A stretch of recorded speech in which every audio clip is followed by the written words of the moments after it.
Body Cast by IIA.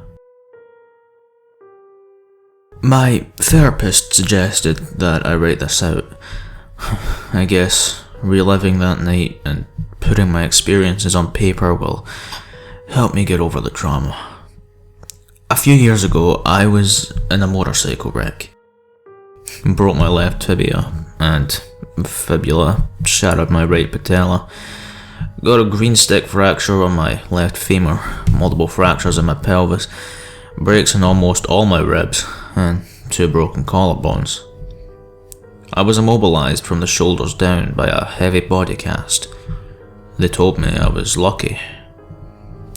My wife, Violet, was supportive and nurturing. She never once complained about having to care for me. She cooked all my meals, kept me company, and emptied my bedpan without grimacing. About 2 weeks into my convalescence, Gemma called us, bawling because her college roommate died. Vi had to leave immediately and be there for her. Vi's sister, Kathy, was going to take care of me. When I woke up the following morning, Vi was off to get Jenna. Kathy was there, cheerfully making breakfast and talking up a storm as she helped me with my more embarrassing biological needs.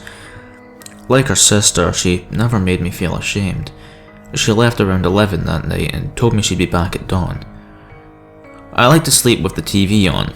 For some reason I find it comforting. I drifted off while the game was finishing and only woke up when I felt something thud against the cast on my chest. In the flickering light of the television, I saw a huntsman spider staring back at me. She was bigger than most of the ones I'd seen around here, maybe the length of a rugby ball. My breath caught in my throat and every muscle in my body fired in an attempt to push the thing off me. I couldn't move. I started yelling at the spider, hoping it might scare her away. She wasn't frightened. She turned around, exposing her abdomen to me, and I gasped.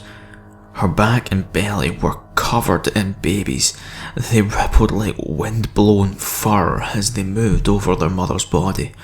The huntsman turned back toward me and walked closer to my face. Before then, I'd never thought about spiders having a scent. This one did. It smelled like wet dirt, sort of like how outside smells after a rainstorm. The smell intensified as its long legs reached my face. I squeezed my mouth and eyes shut.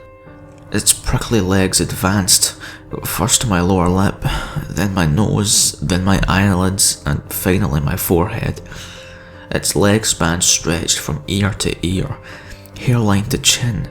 Its thick, heavy body ran from my chin right between my eyes, and it stayed there. I tried to hold my breath. To say I was horrified was an understatement. I wished I was dead.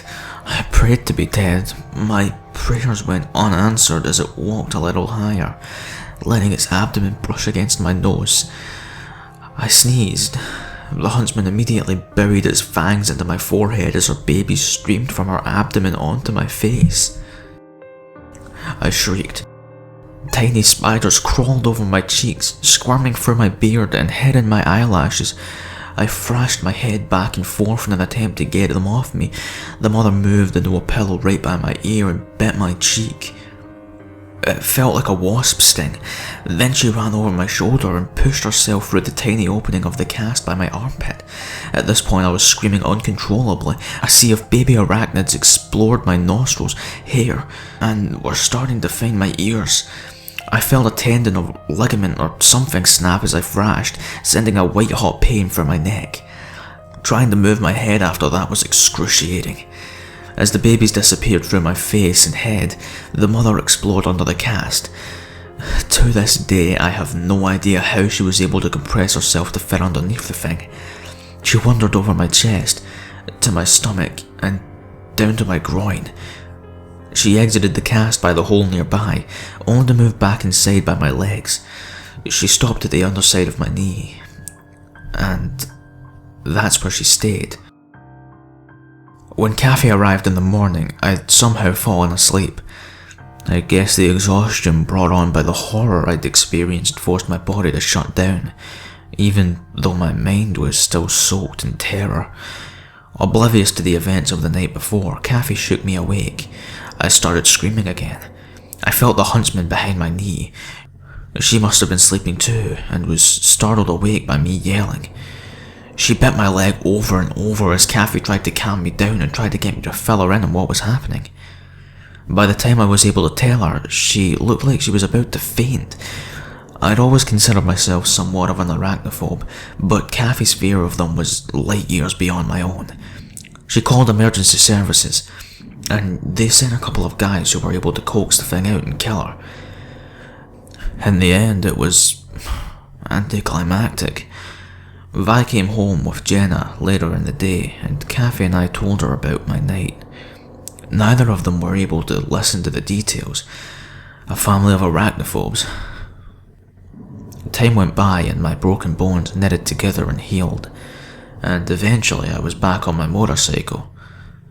Every night, though, I dream about the huntsman staring at me. I feel her young streaming across my face, up my nose, and around the gaps of my teeth. Whenever there's a quiet moment, I hear them scratching at my eardrums, and I'd swear that every time I clean my ears, I'm pulling out eggs.